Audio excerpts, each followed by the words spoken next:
All right, welcome everyone to another GRE Prep Hour. I am your host, Tyler Johnson, and I'm an instructor here at Manhattan Prep. And I love these prep hours because these are opportunities for me and the other instructors to kind of go deeper into topics that we don't get to spend a whole lot of time on during the regular course. And today we're going to be focusing all on 3D geometry, so specifically volume and surface area and some tips and tricks for that stuff along the way. And just so everyone's on the same page, this session is happening live on Zoom right now. It's also going to be recorded and uploaded to YouTube later. So whether you're here live or whether you're watching in the future, welcome. It's good to have you here. If you're here live right now, go ahead and chat in the chat box where you are connecting from. Myself, I'm in San Francisco, California right now.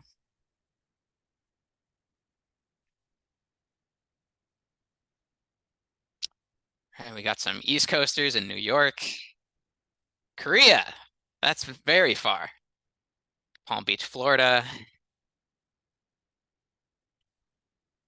Got Virginia, Irvine, California. All right. So a little bit all over the place. Costa Rica. All right. Pura Vida. Cool. Well, welcome once again. I'm glad to have you all here. And before I say much more about 3D shapes, I'm just going to show you all a problem. So toss you all into the deep end. Take a look. I'll give you a few minutes to solve. When you have an answer, chat it to me.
All right, so let's unpack this one.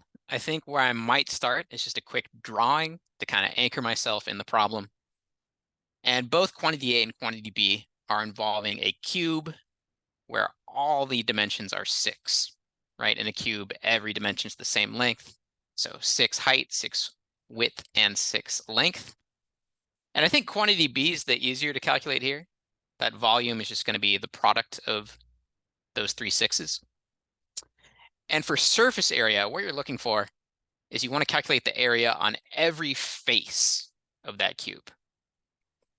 So just like a 6-sided die, a cube has 6 faces, and each face has an area of 6 by 6. And at this point, you don't have to take it any further.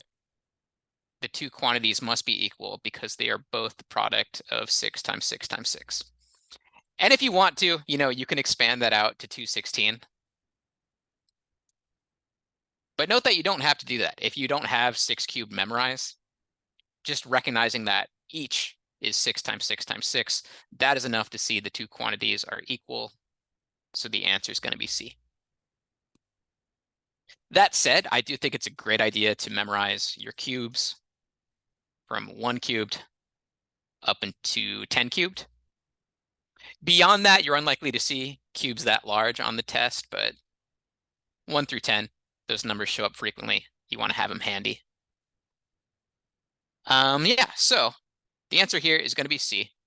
Let's talk more about some of the geometry basics that make up volume and surface area here. And for that, I would start with just regular area, right? When we're talking in 2 dimensions, you find area by multiplying 2 different dimensions. Usually we think of that as a base times a height. So for a parallelogram, straight up base times height. A triangle is basically a parallelogram that's been split in half. So that's why it's 1/2 the base times the height. And a trapezoid, that one's a little weirder, but still you could split it in half into 2 different triangles. But rather than a single base, you'd be taking the average of both your top and bottom base and then multiplying that by the height. And even a circle, which we don't typically think of as having a base and a height, its area formula is pi r squared. And I kind of conceptualize those 2 radii as kind of looking like that. So in a certain sense, it's like a base and a height, but we're treating them as radii, and then we got to multiply by that special ratio pi to round off the edges.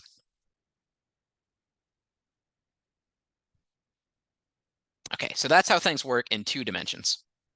And then anytime you're working with a 3-dimensional shape, you're basically going to be taking the area that's on the face of that shape and then multiplying through. So the area of the face times the depth of how deep it goes. So if we had a rectangular solid, it's that base times height on the face multiplied by the depth. If you had a triangular solid, it's 1/2 base times height, the area of that triangular face times the depth. And a cylinder, same thing. You find the area of that circle on the face, pi r squared, multiply that through by the depth. And there are some weirder 3-dimensional shapes out there like spheres and cones, but I've never seen those show up on the GRE. And in the rare case that they did, they would provide you the necessary formula to work with a weird shape like that. Every other 3D question I've seen has either been, one of these, a rectangular solid, a triangular solid, or a cylinder. So that's all you really need to worry about for this test.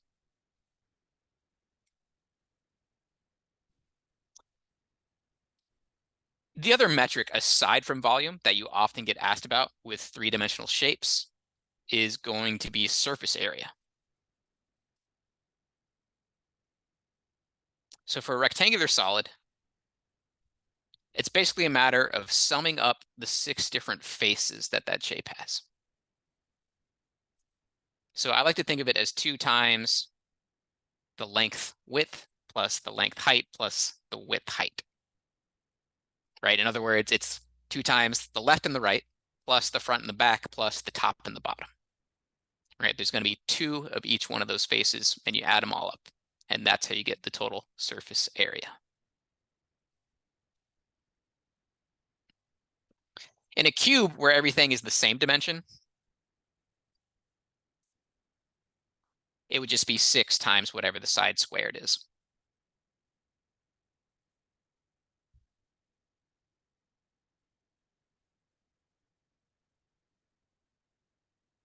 And if you're asked about this with a cylinder,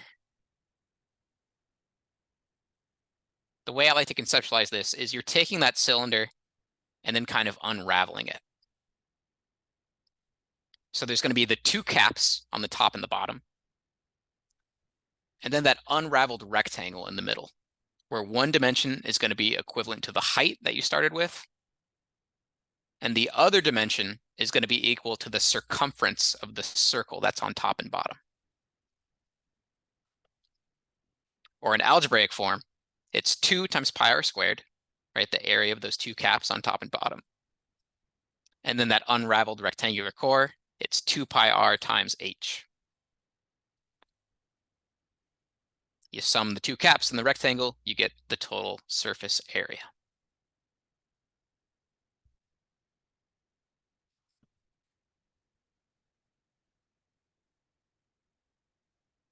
So let's try some more problems. This first one's going to be about surface area. I'll give you a few minutes, chat your answer to me when you're done.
All right, so let's look at this one. I think, again, it's always good practice. Draw yourself a little diagram to get anchored in the problem. And the dimensions of this tank, it's 4 by 5 by 2.5.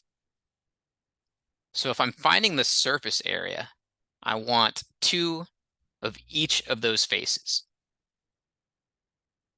So 2 of the 5 by 4s, 2 of the 5 by 2.5s, and 2 of the 4 by 2.5s. Then you sum up all those values and you get the total area. So we're looking at 85 square feet. And if we're looking at $20 per square foot, I'm just going to multiply those two values into the product of $1,700. And that is the final answer.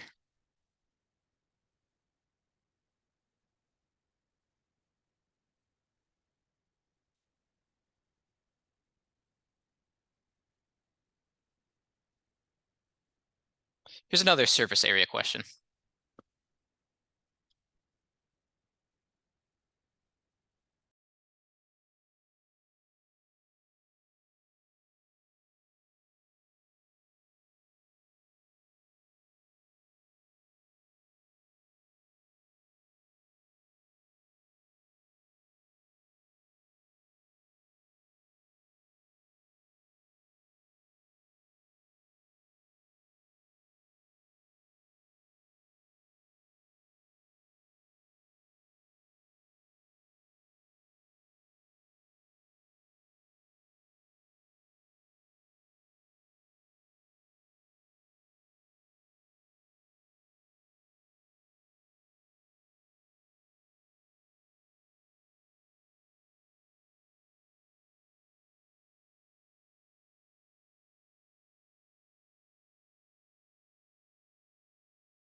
Again, I'll start with a drawing.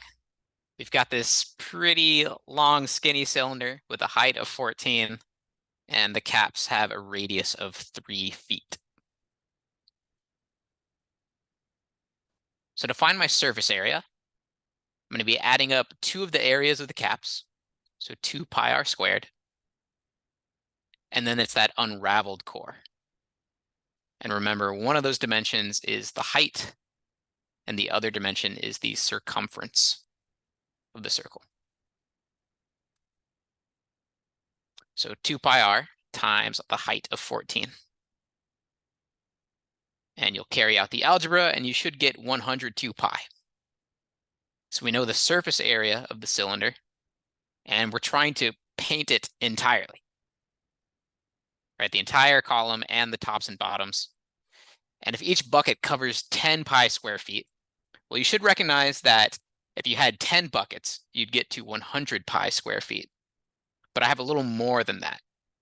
So to make sure I cover that extra 2 pi square feet, I'll need 11 total buckets. And that's the answer. And notice that you wouldn't want to put like 10 and then some decimal, because the question is asking how many whole buckets, right? We aren't allowed to have a fractional amount of a bucket. So in certain word problems, that's something to be aware of. We'd call that an integer constraint. Just make sure you read word problems carefully. And occasionally, like if this was a baking problem, then yeah, you're allowed to split cups of sugar into half cups or quarter cups or whatever. But for most real world problems, you don't want to be splitting up cars or candies or like, humans into halves. So make sure you're working with integers most of the time when it comes to the real world stuff.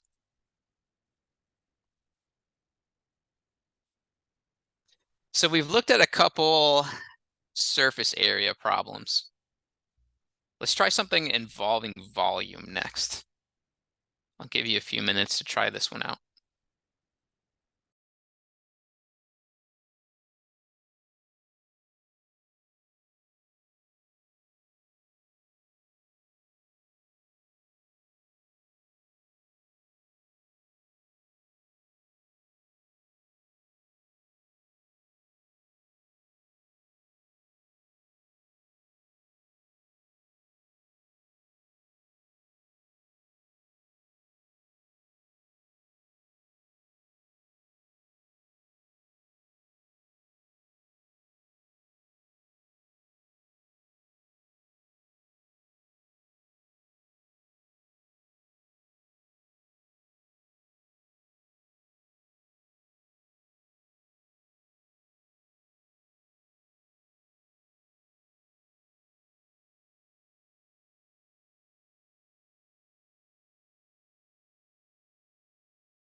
So we've got two different cubes in this problem.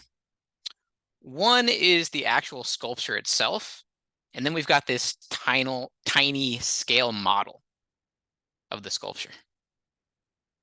And the volume of the real sculpture is 64 meters cubed, which means it must be a 4 by 4 by 4. Right? Because 4, that's the cube root of 64. Now we want to convert this, that the model has a half centimeter per every 1 meter of the real sculpture. So because we have 4 meters of the real one, the model side must be 2 centimeters by 2 centimeters by 2 centimeters.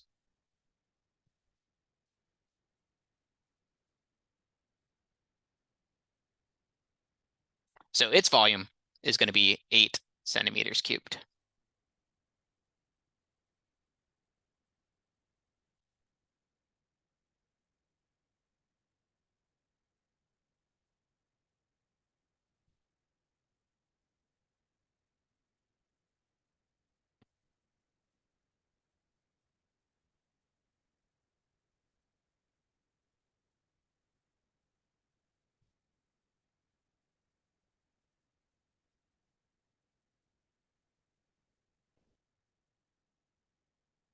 And one question in the chat, how do you do cube roots on the basic calculator they provide? There's no way to do a cube root, and that's why it's important to memorize your cubes. The calculator is only going to have a square root feature. And before we go on, there's something un-GRE-like about this problem, and that is they never really specified the units.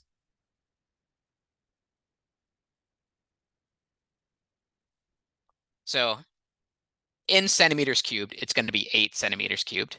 But what if I was asked, what's the volume in meters cubed? How do I convert 8 centimeters cubed into meters cubed?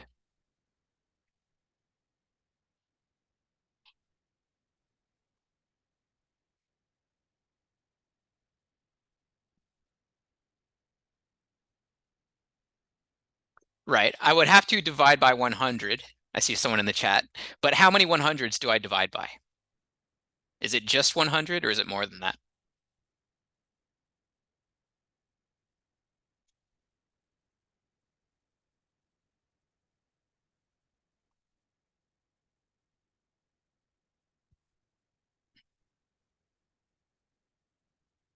Here, you would divide by 100 for every dimension. So because I have 3 different dimensions, I would divide by 100 3 times. So divide by 100, divide by 100, divide by 100. Lots of division there.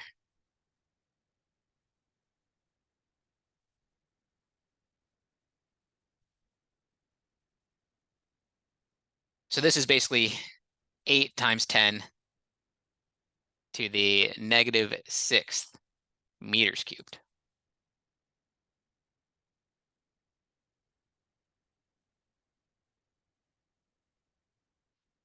Or as a decimal, we got 1, 2, 3, 4, 5, 6 meters cubed like that.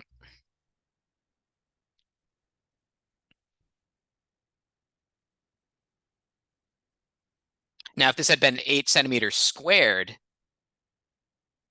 if we were dealing with an area problem, and I wanted to convert that to meters squared, I would divide by 100 twice.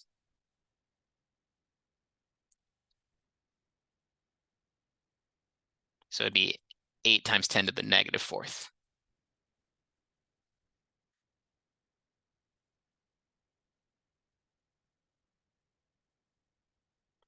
Like that. So when you're doing that unit conversion, divide by 100 or multiply by 100 for every single dimension involved. That's twice for 2D, that's 3 times for 3D.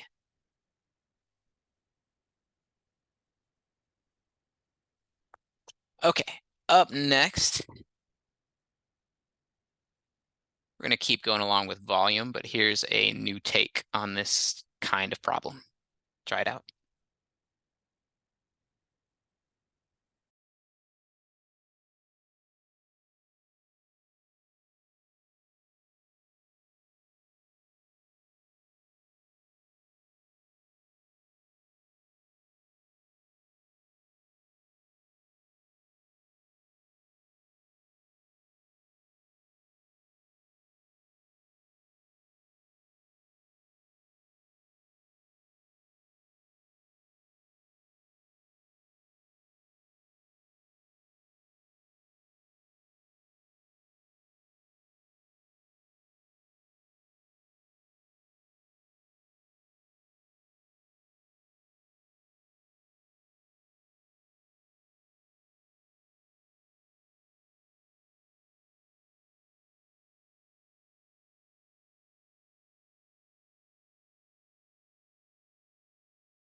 So here's my shape. It's a 10 by 16 by 22 box. And the most common trap answer you're going to find for a problem like this would be choice C, which you get by multiplying all the dimensions with 1/4 inch subtracted from each dimension. Now, why is that the trap? Why Is that wrong? What have I forgotten to do here?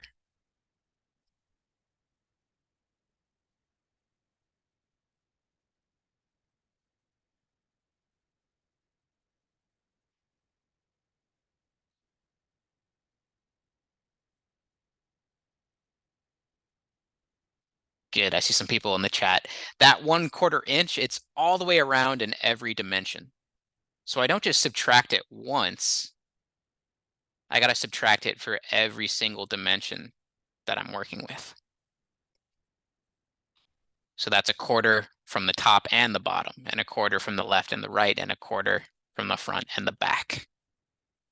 So the real calculation I need, it's not 9.75, it's 9.5. And that gets you about 31.66. That is closest to B, 31.50.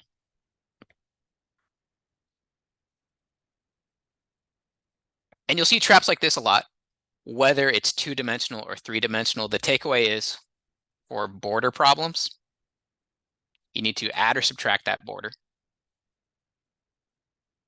twice for each dimension. It's not just happening on one side, it's going to happen on both the left and the right, top and bottom, front and back.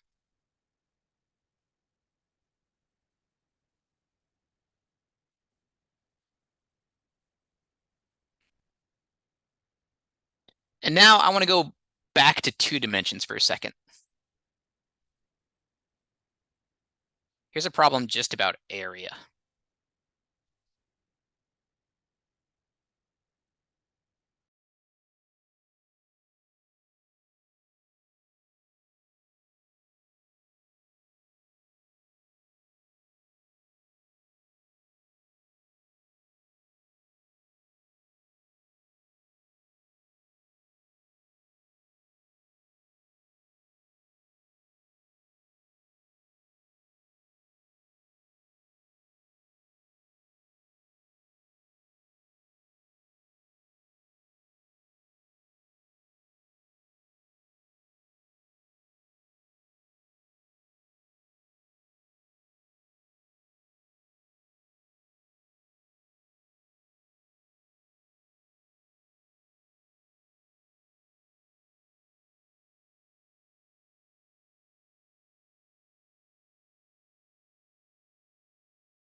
For circles, I like to set up this little RDCA table for radius, diameter, circumference, and area.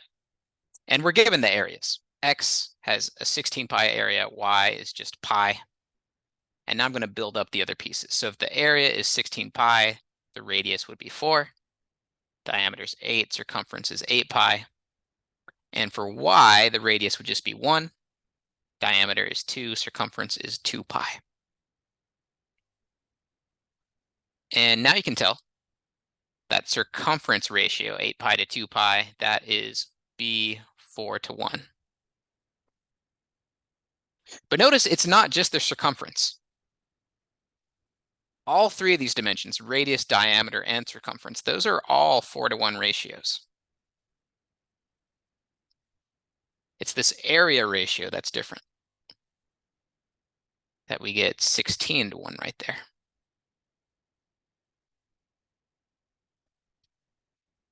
And notice 4-to-1, to get that to 16-to-1, you would square both parts of the ratio. And what's going on here is there's this relationship between one-dimensional measurements and area measurements, that as long as you have two proportional shapes, like two circles, two squares, two equilateral triangles, they're always going to obey this law that if you take the ratio of their one-dimensional measurements and square them, you wind up with the ratio of their areas. Or going in the opposite direction, if you square root the ratio of their areas, you would then get the ratio of their one-dimensional measurements. So that's how things work in the two-dimensional world. I want to see if y'all can take that same thinking and apply it to 3 dimensions with this next problem.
So just like when I'm dealing with area in 2 dimensions, if I square my ratio of any one-dimensional measurements, that would give me the ratio of the areas.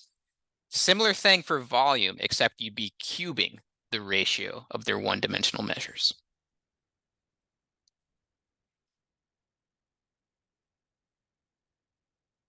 So when I'm looking at cubes A and B here, if I start with an edge ratio of 1 to 3, then their volume is just going to be the cube of that ratio. In other words, 1 to 27.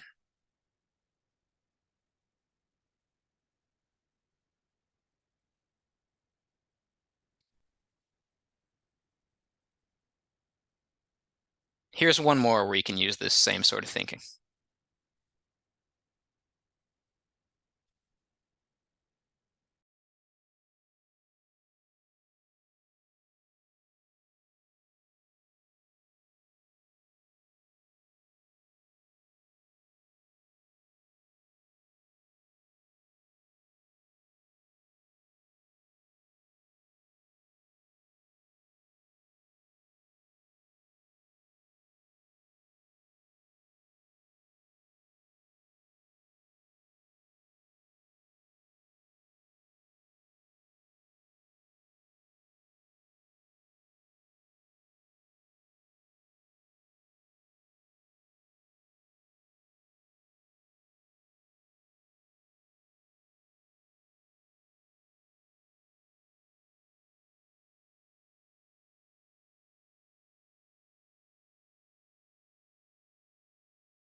So the hard solution here would be calculating out the full volume of each one of these shapes and then putting that into the box, one volume over the other volume. What's easier here? Just apply that rule, the ratio of the one-dimensional measures cubed. You don't need to know about the widths and the heights and how those fit together because we already know the length of x is 6 times greater than the length of y. So that's my one-dimensional proportion, 6 to 1. So my volume is just going to be the cube of that proportion. So 216 to 1.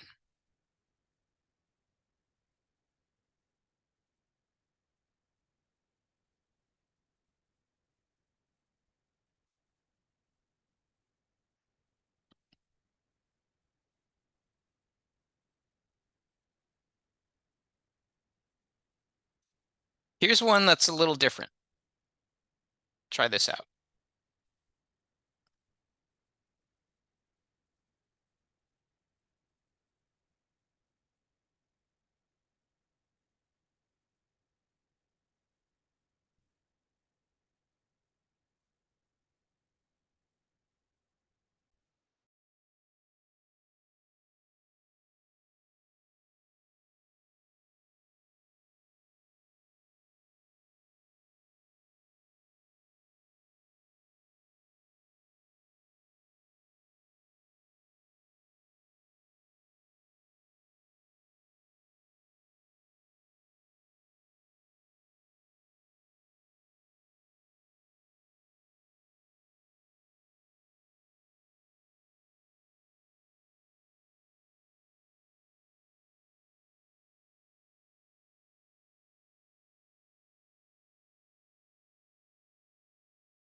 So this problem is pretty wordy, but break it down step by step, and you're looking at a cylinder that has a circumference of C, and then it's not being filled fully. It's being filled with water to this height of circumference over 2, C over 2. And there is a way to do this algebraically, but my favorite technique here is to notice that in the answer choices, that variable C is present throughout.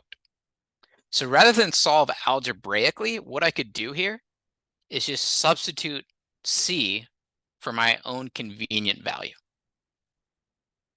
So I'm going to look at the base version of the problem and just say, what if C, the circumference, were 2? If that's the case, I can build up an RDCA table for that circle itself. So the diameter would be 2 over pi, and the radius would be half that. And the area is going to be pi times the radius squared, which also comes out to 1 over pi. So I've got all that information about the circle. Now I need to apply it to the volume of the water.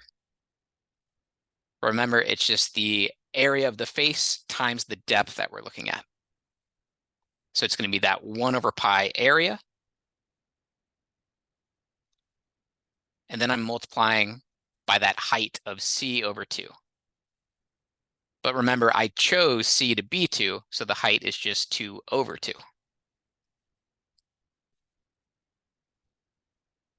So when C is equal to 2, my volume is 1 over pi. And now I'm going to look at my answer choices and see if I plugged in 2 for C, which answer choice would also spit out 1 over pi. And right away, I can eliminate E and C and B because they don't have a pi in the denominator. Right? There's no way that those 3 would come out to 1 over pi. My only viable candidates are D and A. So really, I would just need to plug in C equals 2 into both those. For your convenience, I did it to every problem here, but the only one that's going to match is choice A. And that's how you use that technique of picking your own number for the question stem.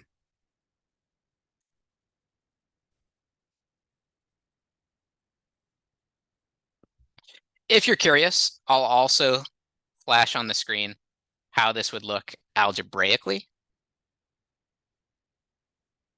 Although remember, that's not my preferred technique here. I think it's much easier just to plug in a value for C, see what happens, and then also plug in the same value to your answer choices.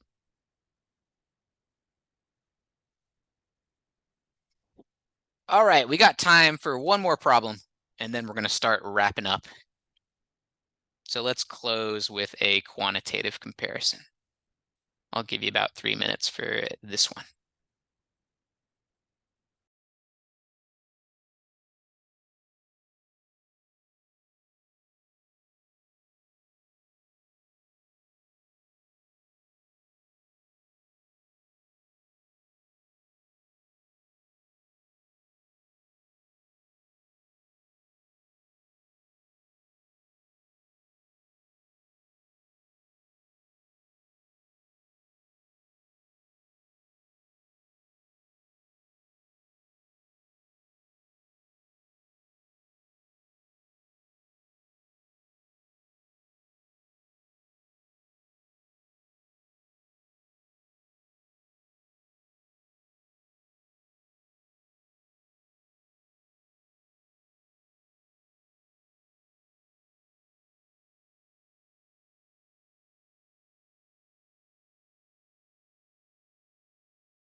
So we're looking at surface area here. So we want 2 of every single dimension, length, width, height, and width, height. And I think quantity B is the more straightforward of these to calculate. It's going to be 2 of the 3x3s, 2 of the 3x6s, and 2 of the 6x3s. And you carry out the algebra, you should get 90 for quantity B. And then for quantity A, we're just looking at a single rod. So that's going to have dimensions of 1 by 1 by 6. Right? Because the dimensions of the full stack is 3 by 3, each one of those small chunks is a 1 by 1. In any case, we're also finding surface area. So it's 2 of the 1 by 1s plus the 1 by 6s plus the 6 by 1s, and you should get 26. But remember to read carefully. It's not just the surface area, it's 4 times that surface area. So you're looking at 4 times 26, which is 104. And then we've proven 104 is bigger than 90. So the correct answer is A.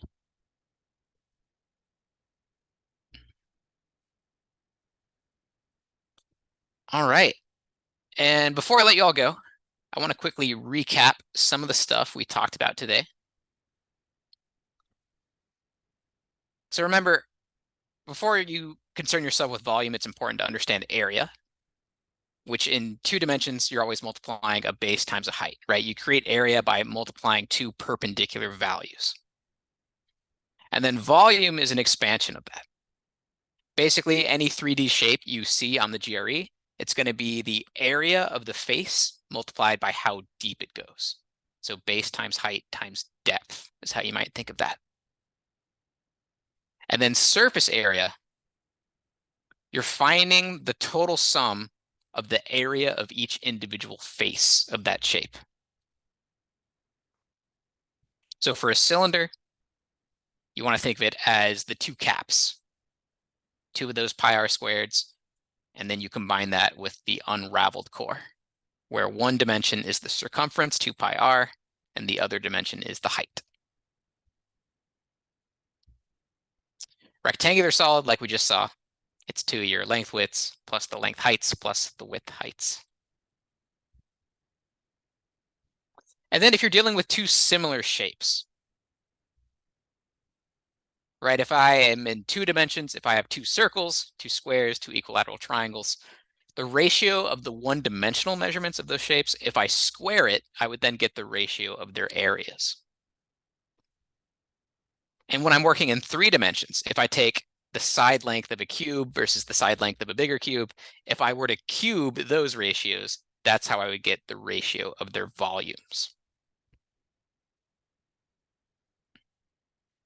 And one last important takeaway. When it comes to those border problems, they're very trappy. Don't forget, you need to add or subtract that border twice for every single dimension. If you only do it once, I guarantee you there's going to be a trap answer waiting to trick you. So remember, twice in every dimension. All right, so we're going to wrap up now. Thanks for coming here. I hope you had some fun learning about math. And open invitation, if you want to check out some more of these prep hours in the future, you can go to that link that's on your screen. If you're in the Zoom room right now, I just put that link in the chat for you to check out. And also note that we teach a 9-class course at Manhattan Prep, and we always open up session 1 to the public. So if you're on the fence or you're curious about checking the course out, come try session 1. Whether it's my class or another instructor, session 1 is always free to come and enjoy. So hope to see you again in the future, either at a prep hour or one of the trial classes. So yeah, take care. If you've got any questions in the Zoom room, I'm going to go ahead and stop the recording and then I'll take some of those.